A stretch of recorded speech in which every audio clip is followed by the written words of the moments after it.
सिद्धवानी चटरानी झन मारता ना वो, सिद्धवानी चटरानी झन मारता ना वो।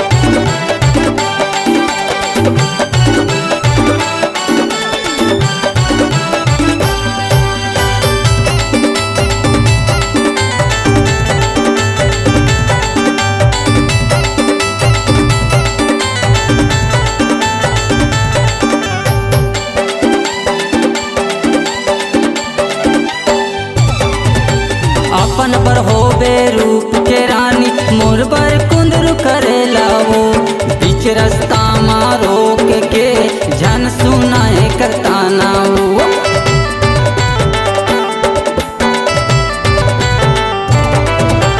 अपन पर होबे रूप के रानी मोर पर कुंदरू करेला वो, बीच रास्ता में रोक के झन सुनाए करता ना वो। बीच रास्ता में रोक के झन सुनाए करता ना वो।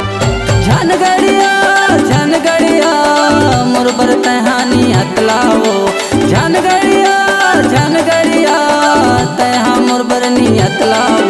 सिद्धवानी चटरानी झन मारता ना वो।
चटरानी झन मारता ना वो।